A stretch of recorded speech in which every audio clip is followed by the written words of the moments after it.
ये बड़ी चुनौती अभी तो पहले मंत्रिमंडल बनाने की होगी। ठीक है।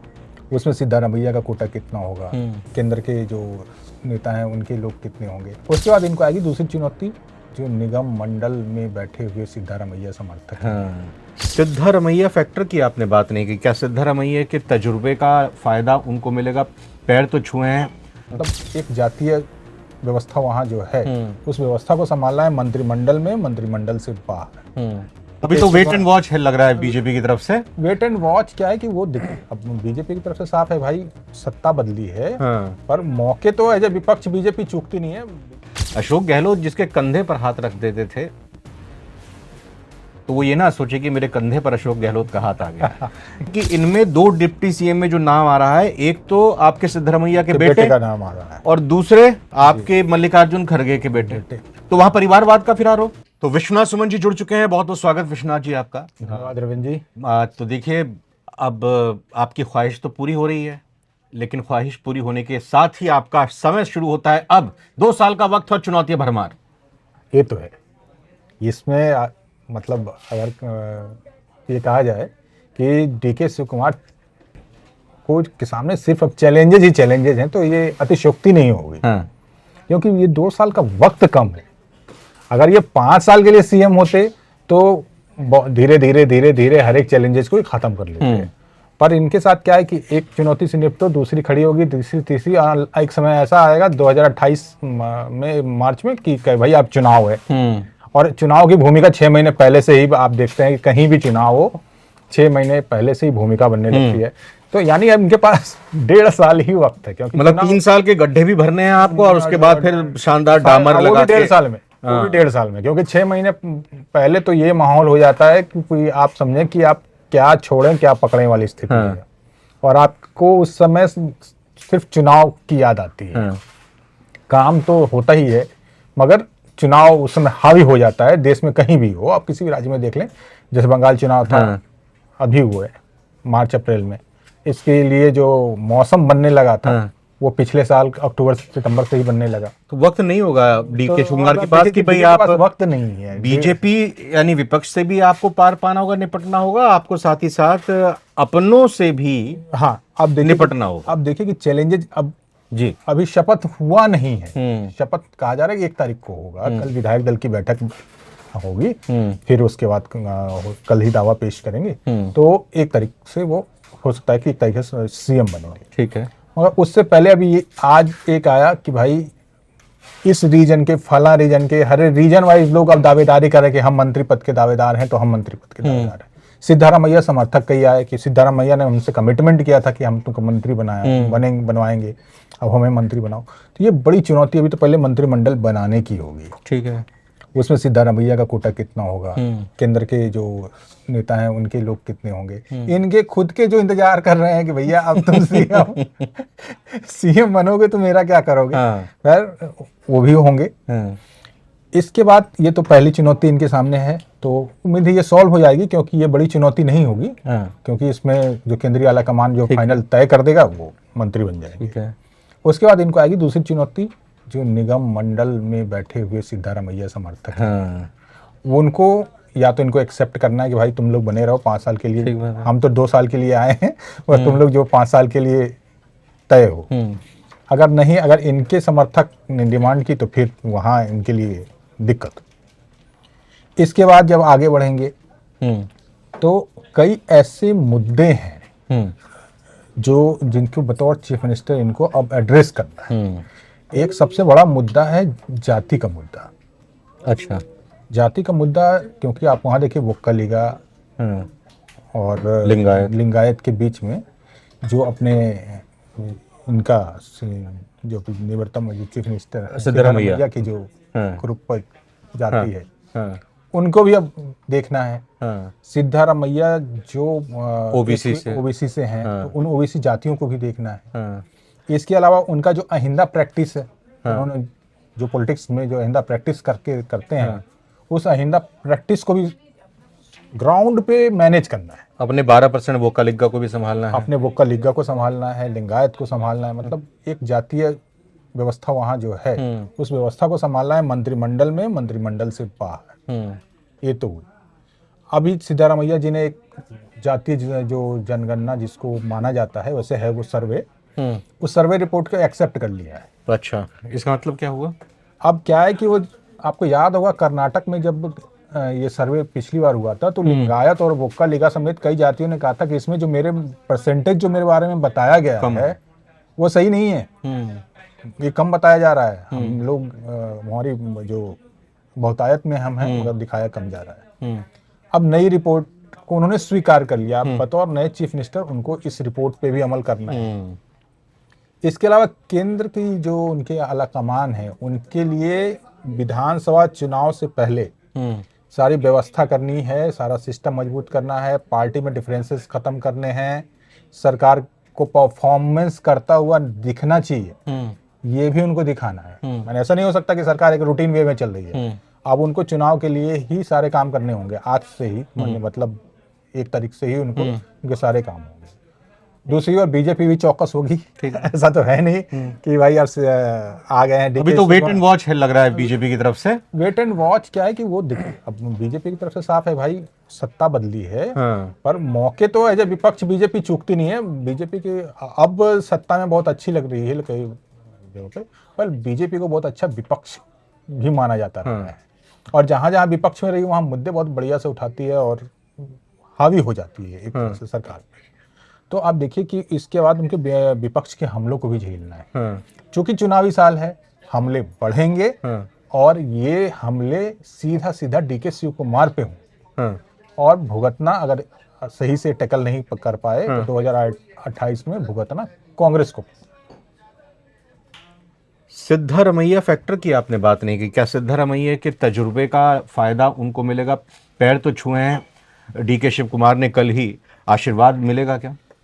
आशीर्वाद देखिए राजनीति है, आशीर्वाद जहां मिल रहा हो दिखता है कि आशीर्वाद मिल रहा है, वहां कई बार मिलता नहीं, जहां कई बार नहीं दिखता कि आशीर्वाद मिलना चाहिए वहां आशीर्वाद मिल चुका होता है। अच्छा, इसमें एक बड़ा दिलचस्प किस्सा याद आ रहा है कि इसमें ऑफ रिकॉर्ड कई लोग ये बात करते हैं कि राजस्थान के मुख्यमंत्री या कहें कि पूर्व मुख्यमंत्री अशोक गहलोत को लेकर एक बात कही जाती थी कि अशोक गहलोत जिसके कंधे पर हाथ रख देते थे तो वो ये ना सोचे कि मेरे कंधे पर अशोक गहलोत का हाथ आ गया। यही बता रहा था, यही मैं थोड़ी देर पहले बता रहा था कि राजनीति में ये नहीं है कि आपने दंडवत किया, साष्टांग किया और हाथ ऊपर हो गए तो उसको आशीर्वाद माना जाना चाहिए, क्योंकि चाहे अनचाहे एक राइवलरी है। ये दोनों पार्टी के दो ध्रुव, पार्टी के भीतर दो ध्रुव रहे हैं, दोनों का गुट है, और जो सिद्धारमैया का जो 3 साल रहा है उसमें सिद्धा गुट हावी रहा है। मतलब ऐसा नहीं है कि वो सिद्धा गुट हावी नहीं रहा, वो बड़े स्मूथ चलते रहे। आप देखें कि सिद्धारमैया जी ने अपने समर्थक विधायकों को मंत्री पद दिए, निगमों में बिठाया, उनको विदेश यात्राएं करवाई। सीधी बात है, 120 जब 2023 में चुनाव हुए तो 120 विधायकों में से 90 विधायकों का समर्थन जो सिद्धारमैया के लिए था।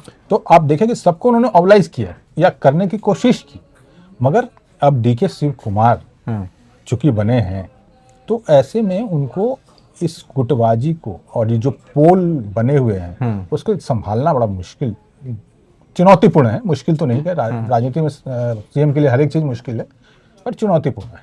अच्छा, जो आरोप लगे थे डीके शिव कुमार पर जेल में जाने के, मतलब जो जेल में जब वो गए थे, आरोप जो लगे थे, कांग्रेस को पहले भी ये डर था कि भाई अगर हम इनको सीएम बनाते हैं तो फिर बीजेपी इसको एक मुद्दा बनाएगी कि एक टेंटेड व्यक्ति को आपने सत्ता संभाली सौंपी है, तो क्या बीजेपी इसको भी मुद्दा बनाएगी डीके शिव कुमार को लेकर? तो बनेगा, मुझे लगता है बनेगा। डीके शिव कुमार के नाम पे जो असहमत होते हुए जो उनको देरी हुई, इनके 6 महीने की देरी मान लें, 2.5 साल के बंटवारे में, इसमें बहुत बड़ा फैक्टर रही है। ये माहौल बनाते रहे सिद्धा समर्थक, अगर आप इनको बनाएंगे तो ईडी सीबीआई सब इनके पीछे पड़ी है, इनके पर कार्रवाई हो चुकी है, कोई पुराना मामला खुल सकता है, तो एक चीफ मिनिस्टर पे ईडी सीबीआई का मामला खुलेगा तो अच्छा नहीं लगेगा। तो ये भी एक फैक्टर के तौर पे पेश किया जाता रहा सिद्धा समर्थकों की ओर से। एक खबर ये आ रही है विश्वनाथ जी की 4 डिप्टी सीएम होंगे। हमने पीछे आंध्र प्रदेश में भी देखा जब जगन मोहन रेड्डी ने शपथ ली बतौर मुख्यमंत्री, तो 5 डिप्टी सीएम उन्होंने भी बनाए। अब कर्नाटक में लेकिन पहली बार होता हुआ दिख रहा है, जो खबरें आ रही हैं कि 4 डिप्टी सीएम होंगे।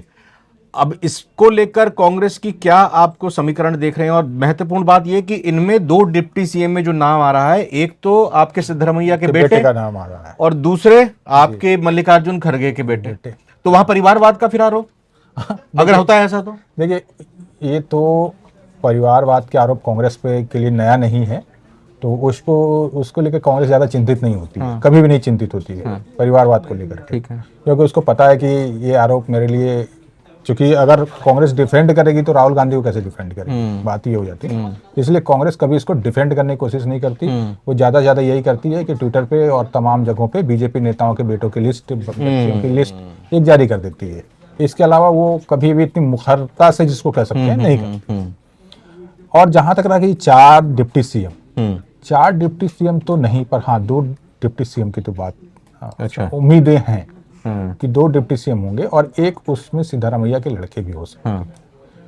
क्योंकि सिद्धारमैया अब चूंकि जिस मोड में उन्होंने इस्तीफा दिया है, मुझे लगता है कि वो अपने बेटे को, हाँ, क्योंकि आज जब दिल्ली में वो आए हैं तो यही कहा गया है कि भाई चर्चा यही रही कि भाई मेरे बेटे को आप डिप्टी सीएम बनाइए, पोर्टफोलियो, क्योंकि संवैधानिक, हमारे संविधान में डिप्टी सीएम जैसा कोई पद नहीं है।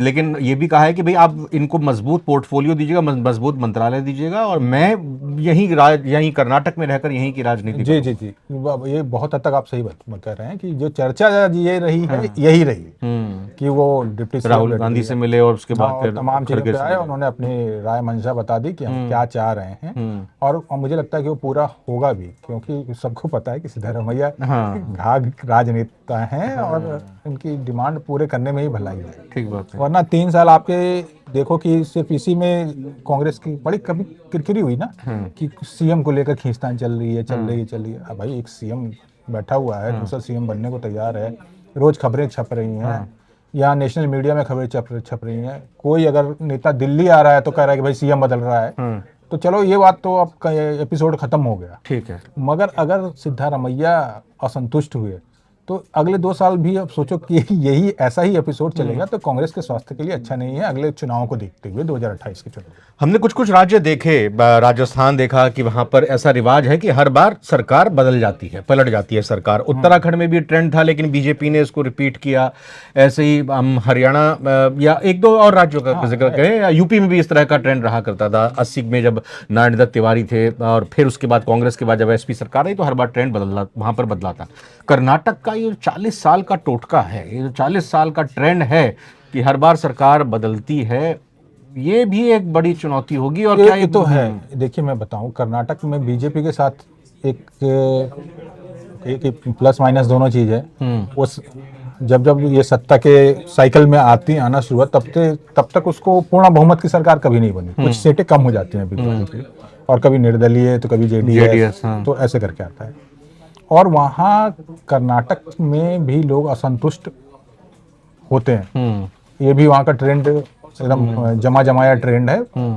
तो इसकी संभावना को खारिज नहीं कर सकते कि ये साइकिल रुक जाएगा, डीके शिव कुमार रोक लेंगे। इसको अब खारिज मैंने स्वीकार भी नहीं कर सकते, नहीं रुक सकता। और चूंकि 2 साल, अभी हम पिछले 5 साल के काम को देखें, तो वहां पे कोई ऐसा बड़ा काम जैसा नहीं नजर आया है जिसको भुनाया जा सके। अच्छा, आप कर्नाटक को में गौर करें, हर एक राज्य में गौर करें कि वहां पे कुछ आपके पास उपलब्धि के लिए गिनाने के लिए क्या है जो नेशनल लेवल पे आप गिनवा सकते हैं। नहीं, मैं इस पे एक थोड़ी सी नाइत्तफाकी रखूंगा। आप अगर हाल फिलहाल के अलग अलग राज्यों के चुनाव देखें, और इसमें मेरा सवाल भी छिपा हुआ है कि चाहे झारखंड हो, मध्य प्रदेश हो, छत्तीसगढ़ हो, इसके अलावा आप महाराष्ट्र की बात करें, बिहार की बात करें, दिल्ली की बात करें, और हाल के चुनाव पश्चिम बंगाल की बात करें, वहां पर जो मौजूदा सरकार थी उसने कहा कि भाई हम बहनों के नाम पे, महिलाओं के नाम पर ये फला पैसा जारी करेंगे। और उसके बाद वो स्थिति हमने देखी। छत्तीसगढ़ एक वाहिद एक ऐसा उदाहरण था जहां पर सत्तासीन जो भूपेश बघेल मुख्यमंत्री थे वो नहीं रिपीट हो पाए। लेकिन आखिर में चुनाव में आते आते, मतलब 5 साल में आप कोई ऐसा गिनाने वाला काम नहीं, लेकिन अगर आप वोटर तक, महिलाओं तक खासतौर पर पैसा पहुंचा देते हो, तो फिर 50% आपके साथ है। बंगाल चुनाव ने इस मिथक को तोड़ा भी है। देखिए ममता वही छत्तीसगढ़ का भी यही रहा। हाँ, छत्तीसगढ़ का भी रहा और बंगाल चुनाव ने, क्योंकि देखिए वहाँ पे क्या था कि बंगाल चुनाव में देखिए कि पूरा पूरा हिंदू वर्सेस मुस्लिम वाला मामला हुआ। लास्ट समय में लोगों ने वो 1000 रुपए के टोकन मनी को भी खारिज किया, बीजेपी 1500 का, तो उसको खारिज किया और वो सरकार बदल दी। ठीक है। तो अब क्या है कि जो कर्नाटक है, कर्नाटक में आपको याद होगा कि हिजाब वाला मुद्दा चला था जब पिछली बीजेपी की सरकार थी, लास्ट में उसके कुछ वायरल भी वीडियो हुए थे कॉलेज के, तो हिजाब का मुद्दा चला। हिजाब के मुद्दे पे फिर वहाँ भी वो एक कम्युनल स्थिति आने लगा, एक रंग आने लगा और फिर चुनाव में वो काम नहीं कर पाया और एंटी इनकम्बेंसी हावी हुई और चली गई। ठीक है। तो अब आप देखेंगे कि ये चुनाव है, मगर मैं ये बताना चाह रहा था कि एक होता है कि आप शोकेस क्या करते हैं और दूसरे होते हैं कि त्वरित मुद्दे, एक होता है अंडर करंट। चुनाव में यही 3 काम कर रहे हैं।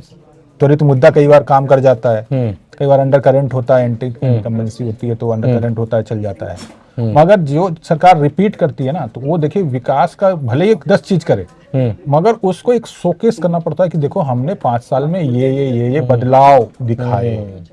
तो मुझे लगा कि आप गौर करेंगे कर्नाटक की सरकार रूटीन बेस में चली है और कोई जो बड़े मुद्दे हैं जो वहाँ के कावेरी का हो या किसी तरह का हो, तो ऐसे कोई बड़े मुद्दे को एड्रेस नहीं कर पाए। वो जैसे 20 साल से चल रहा है वैसे ही चल रहा है। तो इस तरह की चीजें हैं, तो इसमें आप बदलाव की गुंजाइश को खत्म नहीं कर सकते। ठीक है, अपने व्यूअर्स पर भी हम ये छोड़ते हैं कर्नाटक के चुनाव में आगे क्या स्थिति होगी, लेकिन उससे पहले ये 2 साल का कार्यकाल डी के शिव कुमार का कैसा रहेगा, किस तरह से चुनौतियों का सामना करेंगे, पार पा पाएंगे, ये हमने बताने की कोशिश की। आपको ये वीडियो कैसी लगी इस पर अपने कमेंट्स करके अपनी राय जरूर दीजिएगा। विश्वनाथ जी का बहुत बहुत धन्यवाद करना चाहेंगे। आगे ऐसे ही और पॉलिटिकल मुद्दों के साथ जुड़ते रहेंगे, आप तक पहुंचते रहेंगे, तो प्लीज कमेंट्स करके हमारी कमियां भी बताइएगा, जो हमारी कमी पेशी है उसको दुरुस्त और दूर करने की कोशिश करेंगे। फिलहाल बहुत बहुत धन्यवाद आपका। नमस्कार।